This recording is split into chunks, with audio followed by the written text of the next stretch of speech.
नमस्कार दर्शक मित्रों, आज फिर से आपका स्वागत करता हूं हमारे विशेष बुलेटिन के साथ जिसका नाम है समाचार का सच।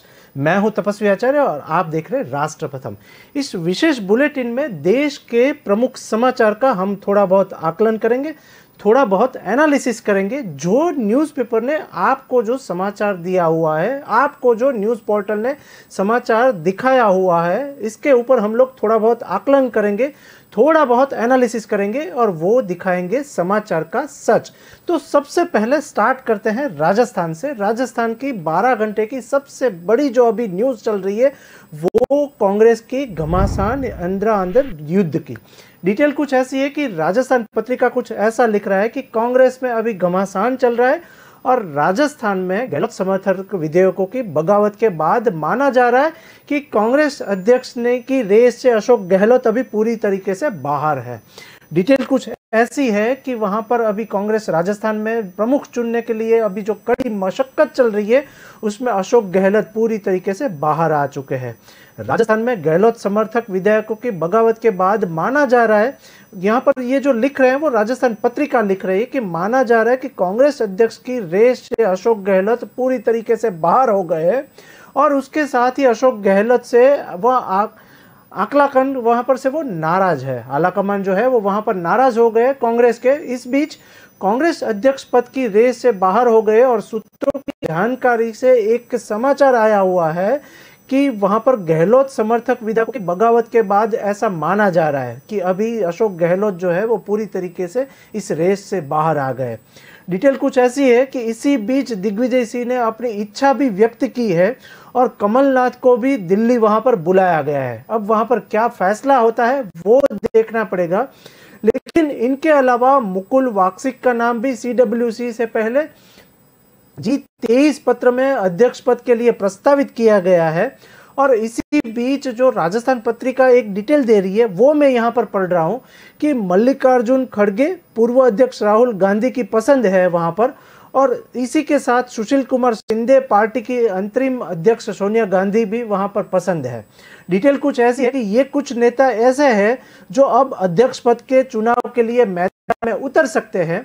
इसी बीच अशोक गहलोत भी अभी भी केंद्र नेतृत्व की अंतिम शब्द का इंतजार करेंगे। डिटेल कुछ ऐसी आ रही है, वहां पर राजस्थान पत्रिका लिख रही है उसमें डिटेल कुछ ऐसी है कि कांग्रेस अध्यक्ष चुनाव लेकर ये स्थिति राजस्थान में गहलोत खेमे के विधायकों के बगावत करने के बाद पैदा हुई है। और वहां पर जो डिटेल वहां पर लिख रहे हैं राजस्थान पत्रिका और एक न्यूज पोर्टल है वहां पर न्यूज 18, वो कुछ ऐसा लिख रहे हैं कि इससे पहले कांग्रेस अध्यक्ष चुनाव के लिए राजस्थान के सीएम अशोक गहलोत और कांग्रेस सांसद शशि थरूर का नाम भी आगे चल रहा था। लेकिन अब देखना यह होगा कि दिल्ली में बैठे आला कमान जो है वो कांग्रेस के अध्यक्ष जो है वो क्या फैसला सुनाते हैं और किसके लिए किसका नाम चुन रहे हैं। दूसरी बात करें अब दूसरे न्यूज़ की और हम लोग चले तो देश के प्रधान सेवक नरेंद्र मोदी आज विदेश प्रवास में है, उसकी मैं डिटेल लेके आया हूँ। डिटेल कुछ ऐसी है कि अपने प्रिय मित्र शिंजो आबे को विदाई देने जापान रवाना हुए हैं पीएम मोदी, और अभी उनको वो विदाई देने के लिए वहाँ पर पहुँचे हैं और उसकी शिंजो आबे का जो वहाँ पर डेथ हुई है वहाँ पर सेरेमनी में वहाँ पर प्रस्तावित हुए।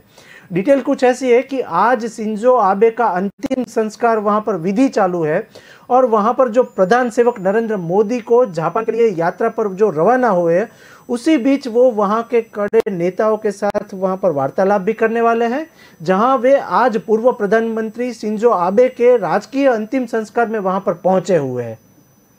डिटेल इंटरनेशनल न्यूज़ से ली जाए तो ANI न्यूज़ ऐसा कुछ लिख रहा है कि विदेश सचिव विनय मोहन क्वात्रा ने यहाँ जानकारी देते हुए ऐसा कहा है कि संवाददाताओं को बताया हुआ है कि 12 से 16 घंटे की इस यात्रा के दौरान प्रधान सेवक मोदी अपने जापानी समकक्ष फुमिया किशिदा के साथ वहां पर मुलाकात करेंगे और द्विपक्षीय बैठक भी वहां पर करने वाले हैं। आगे उन्होंने ऐसा बोला कि उन्होंने कहा कि प्रधान सेवक मोदी कुछ ही घंटे के बाद वहां पर जापान पहुंच गए हैं अभी। तो उसी बीच उन्होंने बताया कि मोदी इस यात्रा के दौरान श्रीमती आबे से भी वहां पर मिलने वाले हैं और निजी तौर पर उसके साथ शोक प्रकट करेंगे। डिटेल कुछ ऐसी है वड़ा प्रधान नरेंद्र मोदी की कि ज्ञात हो जाए कि जापान के सबसे अधिक समय तक प्रधानमंत्री रहे शिंजो आबे की 8 जुलाई को देश के वहां पर पश्चिमी इलाके में चुनावी कार्यक्रम के दौरान एक हमलावर ने गोली मारकर हत्या कर दी थी।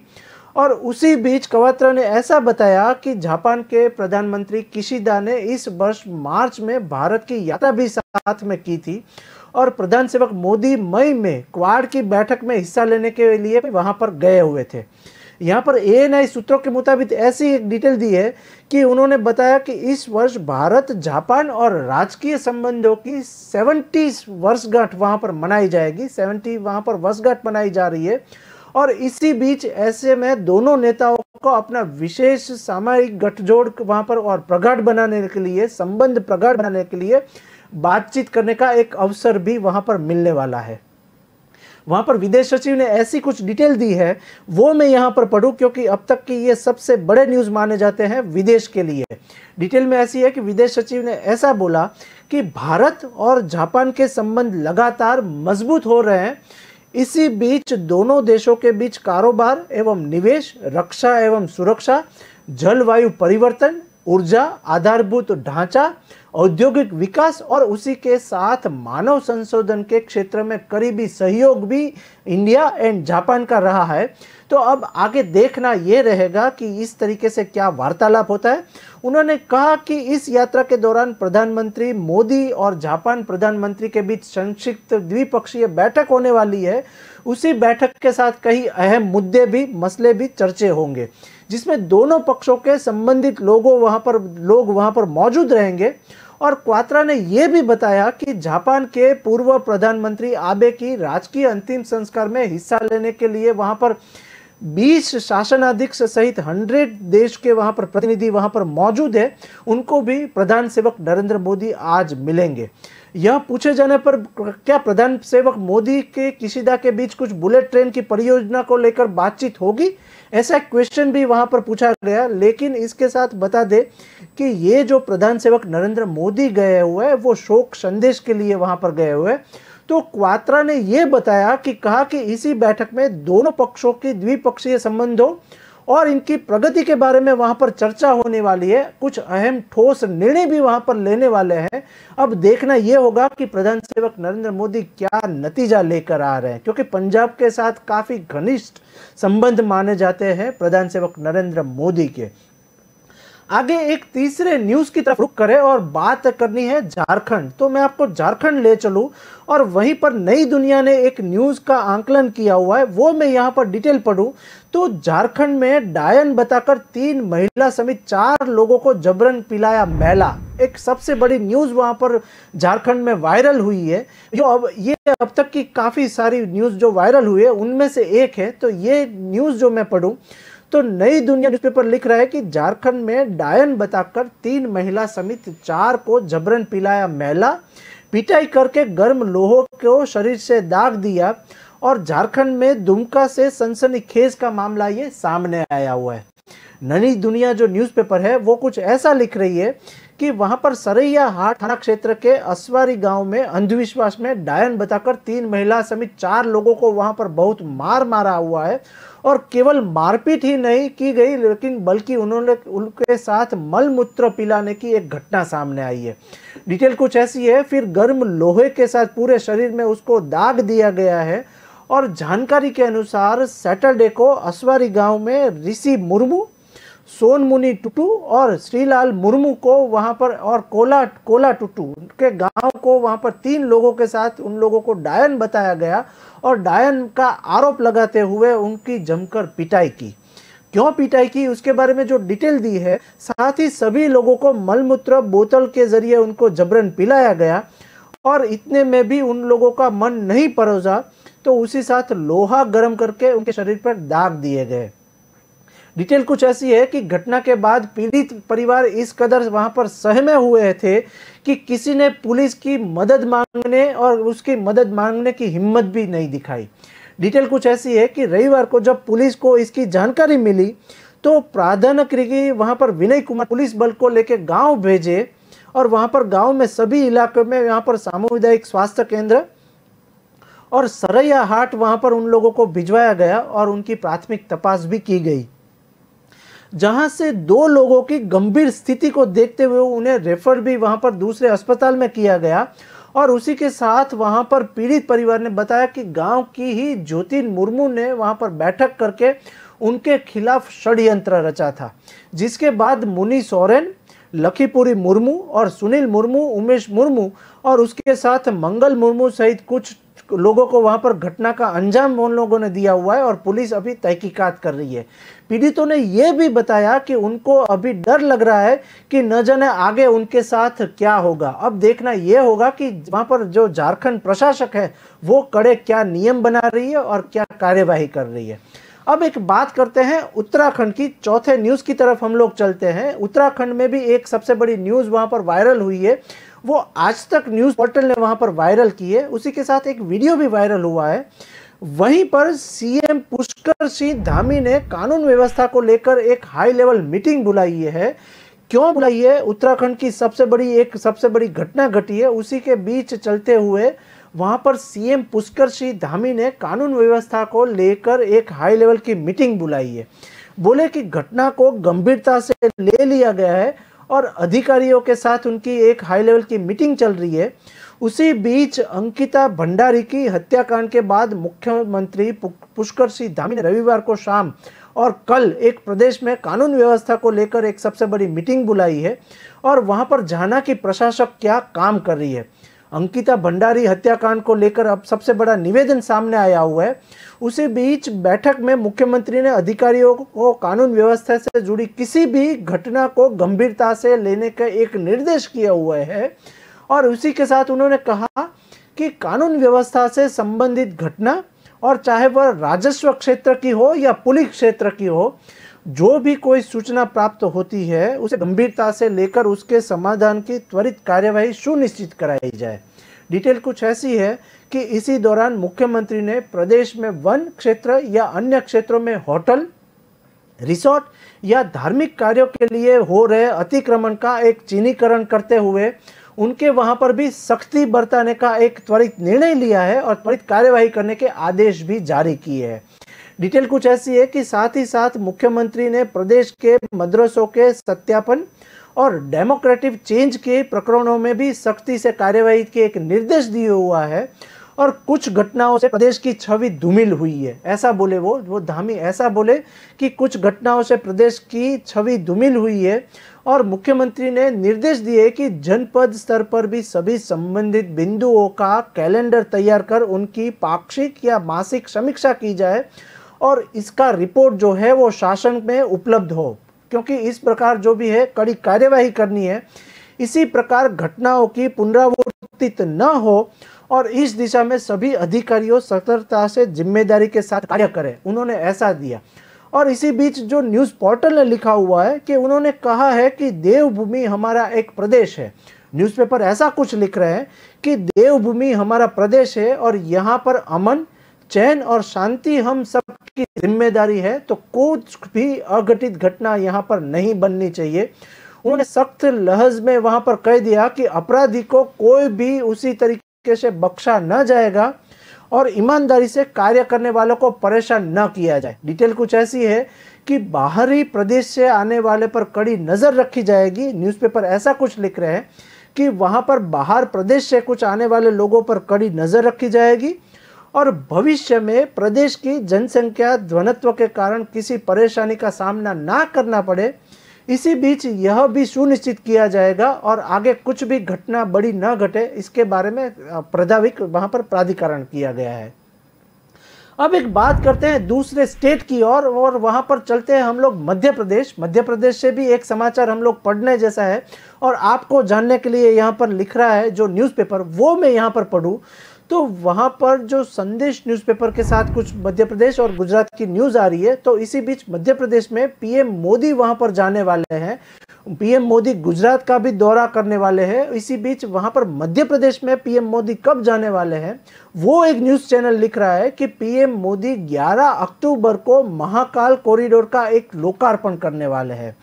तो मध्य प्रदेश से ये अब तक की सबसे बड़ी न्यूज़ मानी जाती है। तो वहाँ पर जो वायरल न्यूज़ हुई है और न्यूज़पेपर ने जो लिखा हुआ है वो मैं यहाँ पर पढ़ूँ तो पीएम मोदी अक्टूबर को महाकाल कॉरिडोर का लोकार्पण करेंगे और इसी बीच सरकार का फोकस आदिवासियों पर प्रधानमंत्री मोदी जो 11 अक्टूबर को उज्जैन आ रहे हैं तो सबसे बड़ा उसका फोकस रहेगा आदिवासी लोगों के ऊपर और उनकी सहूलतों के ऊपर।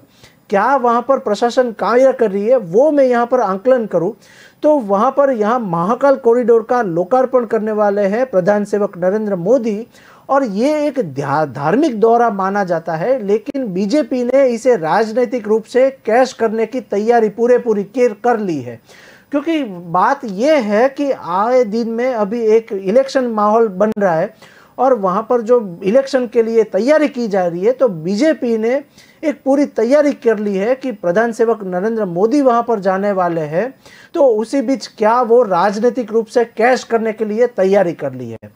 चुनावी साल में सरकार का एक फोकस यहाँ भी आदिवासियों पर है और पूरा का पूरा प्रधानमंत्री नरेंद्र मोदी जिस वक्त उज्जैन में है तो वहीं पर महाकाल कॉरिडोर का लोकार्पण जब करने वाले हैं तो उसी वक्त वहां पर आदिवासी समाज के पुजारी भी कार्यक्रम में शामिल होने वाले हैं। क्यों वहां पर शामिल होने वाले हैं उसकी कुछ डिटेल में यहाँ पर पढ़ूं तो पीएम के दौरे की तैयारी को लेकर हुई समीक्षा बैठक में मुख्यमंत्री शिवराज सिंह चौहान ने इसी सिलसिले में निर्देश जारी किया हुआ है, क्योंकि वहां पर इलेक्शन का माहौल अभी चल रहा है। सरकार की तैयारी आदिवासी समाज में धार्मिक अनुष्ठान करवाने वाले तड़वी, उसके साथ पटेल, पुजारा समाज के लोगों को आमंत्रित करने वाले हैं लोग और उसके साथ नरेंद्र मोदी वहां पर डायरेक्ट मीटिंग भी करने वाले हैं।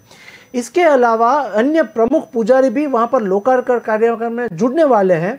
उसी बीच मुख्यमंत्री ने इन सभी को आमंत्रित करने के संबंध में निर्देश किया हुआ है कि महाकाल कॉरिडोर के लोकार्पण से पहले 6 और 11 अक्टूबर तक अलग अलग कार्यक्रम आयोजित किए जाएंगे और उसी बीच महाकाल प्रोजेक्ट के लोकार्पण के मौके पर वहां पर उज्जैन सहित प्रदेश के सभी जिलों में प्रमुख मंदिरों को वहां पर सजाया जाएगा, ऐसा एक न्यूज़पेपर लिख रहा है। वहां पर जो न्यूज़पेपर अमर उजाला है उसने कुछ ऐसा लिखा है कि उज्जैन में लोकार्पण कार्यक्रम में विभिन्न समुदायों के प्रमुख प्रतिनिधियों के साथ संतों को वहां पर आमंत्रित किया गया है। वहां पर जो न्यूज़पेपर लिख रहा है बाकी डिटेल कुछ ऐसी है कि वहां पर आम जन को पीले चावल देकर आमंत्रित किया जा रहा है और इसी बीच इधर प्रधानमंत्री नरेंद्र मोदी के दौरे से पहले वहां पर उज्जैन में शिवराज ने कैबिनेट की एक अहम बैठक बुला के वहां पर प्रजा का वहां पर दौरा भी किया हुआ है। डिटेल में बैठक में जो सरकार के सभी मंत्री वहां पर मौजूद रहेंगे और उसमें खास तौर पर पीएम के हाथों महाकाल कॉरिडोर के लोकार्पण कार्यक्रम की वहां पर चर्चा होने वाली है और इलेक्शन को मद्देनजर रखते हुए वहां के लोगों को क्या ज़्यादा से ज़्यादा फैसिलिटी दी जाए उसके ऊपर नज़र रखते हैं। माना एक ये भी जा रहा है कि कैबिनेट बैठक के बाद सरकार के सभी मंत्री महाकाल कॉरिडोर का एक दौरा भी करने वाले हैं और प्रधानमंत्री के वहां पर 11 अक्टूबर को उज्जैन वहां पर दौरे पे भव्य स्वागत और भव्य बनाने के लिए तैयारी भी मंचस्थ वहां पर की जा रही है। अब बात करते हैं गुजरात की, क्योंकि गुजरात में भी इलेक्शन का माहौल चल रहा है तो वहां पर एक फुलछाप न्यूज़पेपर है, उन्होंने कुछ एक्सक्लूसिव न्यूज़ दिया हुआ है वो गुजरात को लेके। गुजरात का सफाई कर्मचारी बना केजरीवाल का एक मेहमान, ऐसी उन्होंने एक डिटेल लिखी है, वो भी फ्रंट पेज पे ऊपर।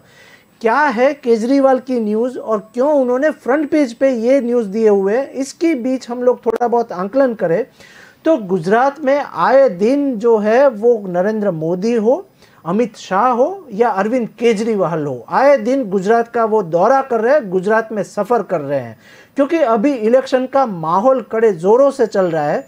इसी बीच कल भी अमित शाह यहाँ पर गुजरात में थे, आज भी अमित शाह गुजरात में है। इसी बीच फुलछाब ने और संदेश ने जो अरविंद केजरीवाल की एक न्यूज़ दी है वो यहाँ पर पढ़े तो गुजरात का एक सफाई कर्मचारी बना अरविंद केजरीवाल का मेहमान, ऐसा उन लोगों ने एक हेडिंग दिया हुआ है।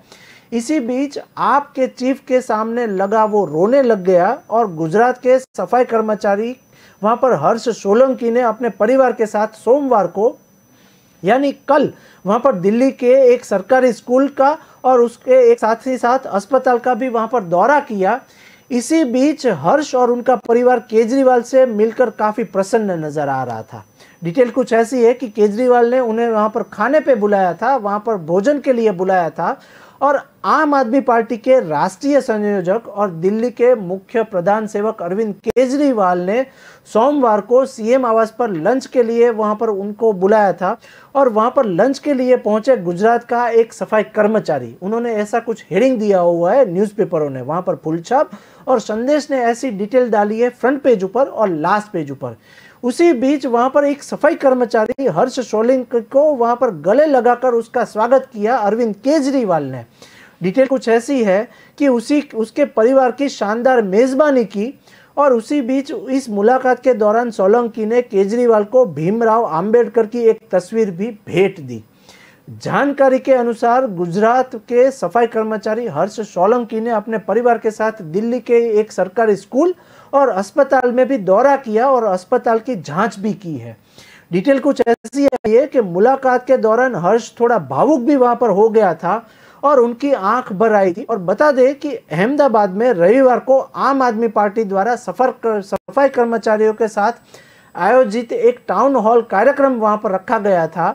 इसी बीच कार्यक्रम के दौरान दलित समुदाय से संबंध रखने वाले युवक हर्ष सोलंकी ने केजरीवाल को अहमदाबाद में एक बैठक के दौरान ऑटो रिक्शा चालक के घर पर डिनर के साथ निमंत्रण को स्वीकार करते हुए वहां पर देखा था कि उसने पूछा कि क्या केजरीवाल भोजन के लिए उनके घर आएंगे, ऐसा एक क्वेश्चन मार्क विविध न्यूज़पेपर ने वायरल भी किया हुआ है और न्यूज़पेपर ने लिखा भी हुआ है।